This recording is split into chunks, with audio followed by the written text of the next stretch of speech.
You just finish work, you sit down, you're finally free. But here's the thing, you're actually not. And I can prove it with one number. 94% of people check their phone within 5 minutes of waking up. That's not a coincidence. That's by design. Let's look at what happened to free time. Gen Z now spends 6.5 hours a day on screens. The average American, 5 hours. And that's up 14% from just last year. If that trend continues, we'll soon spend more time on glowing rectangles than actually living. But here's what's interesting. When researchers ask people how much time they spend online, most people guess wrong. 72% say they're shocked by their actual usage. They felt like they were offline, but the data says something different. So I want to ask you something personal. When was the last time you had genuine free time? Not time between things, not recovery time, not scrolling time, not I'm being productive during my break time. Real free time. The kind that didn't belong to anything or anyone else. Most people can't remember. And that's not because it never happens. It's because modern free time doesn't feel free anymore. Not that long ago, free time had a different texture.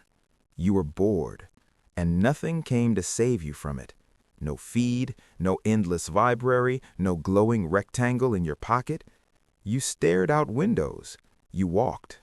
You sat. You did small, meaningless things. Free time wasn't entertaining. It was empty. And because it was empty, it belonged completely to you. Then something shifted. It happened quietly, but it surrounded you completely. Phones filled the gaps, apps filled the silences, platforms filled the waiting. Even rest got redesigned. Calm playlists for sleep, breathing apps for anxiety, productivity podcasts for your lunch break, learning courses for your commute. There was no longer such a thing as nothing to do. There was only unused attention. And companies noticed that.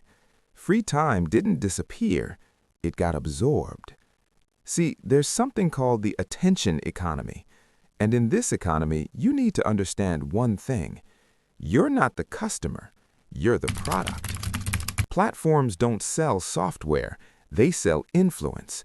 Specifically, influence over your attention. And your attention is worth a lot of money. The more time they can get you to spend scrolling, the more data they collect, and the more valuable you become to advertisers. So they've engineered something. First, infinite scroll. Removes the friction of the next page button. Your thumb just keeps moving. There's no stopping point, no natural end. Second, autoplay. A video starts playing before you decide to watch it. Your choice is paralyzed. It's already happening. Third, notifications. Precisely timed to pull you back in, even when you left, even when you were trying to stop. Fourth, personalized feeds. AI learns exactly what keeps you engaged, not what's good for you, what keeps you scrolling. And here's the psychological part. A single like, a single notification, a single heart icon creates a dopamine hit, your brain's reward chemical. Your brain wants more, so you keep scrolling. But here's where it gets interesting. Emotionally charged content gets 17 to 24% more engagement than neutral content. So what does that mean? The algorithm doesn't just recommend what you like, it recommends what makes you feel something.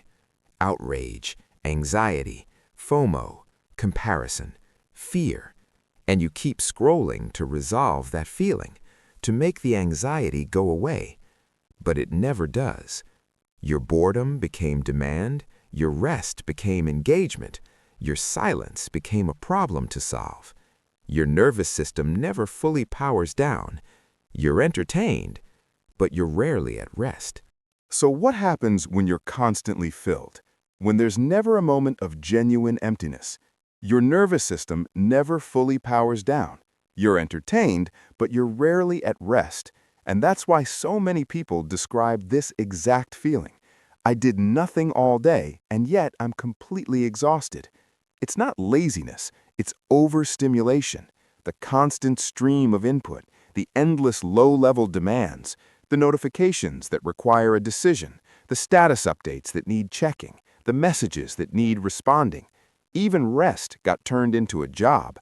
Guided breathing to relax better, sleep scores to optimize, workout streaks to maintain, productivity tips for your downtime. 74% of people say technology exposes them to more negativity than they'd like.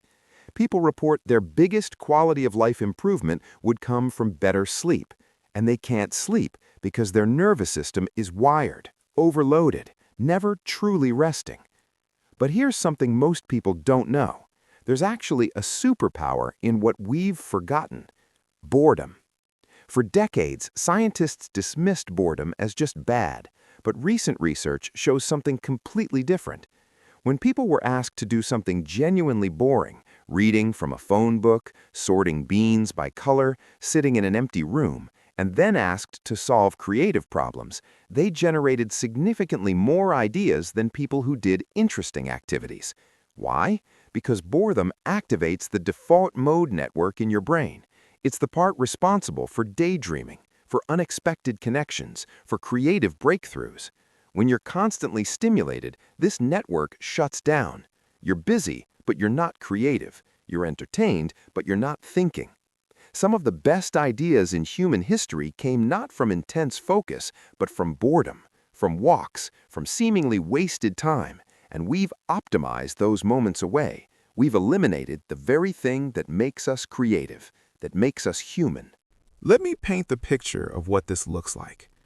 Waiting in line used to be waiting, staring, thinking, processing your day. Now it's scrolling. The bus ride used to be looking out the window, watching the city, daydreaming. Now it's catching up on messages. The bathroom is no longer empty. We listen to podcasts, we watch videos, we answer messages, we react. 5 minutes before sleep, that used to be stillness, preparing your mind for rest. Now it's infinite scroll. One more video, one more post, one more message, and then you wonder why you can't sleep. These moments, the elevator, the kitchen while the microwave runs, the wait at the checkout, the 5 minutes between places. These small moments that used to belong to nothing now belong to something else. Small moments, which add up to big exhaustion. This video isn't about demonizing technology. It's about noticing. Noticing why we feel so strangely tired even when we didn't really do anything. Because rest isn't the absence of work. Rest is the absence of demand. And modern free time? It's full of demands. Quiet ones, invisible ones, endless ones. The moment you notice that, everything changes. A 5-minute wait stops being wasted time. It becomes yours again. A walk becomes a space for thinking, not catching up, thinking. A night before sleep becomes restoration, not input, not stimulation, restoration. Free time doesn't need to be filled.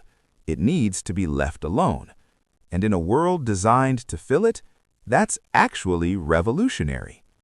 If this video felt a little too familiar, you're not alone. I'm curious what free time looks like for you right now. Not what you wish it looked like, what it actually looks like. Let me know in the comments. And if you want more calm, honest breakdowns of the systems shaping everyday life, consider subscribing, because noticing these patterns is the first step to reclaiming them.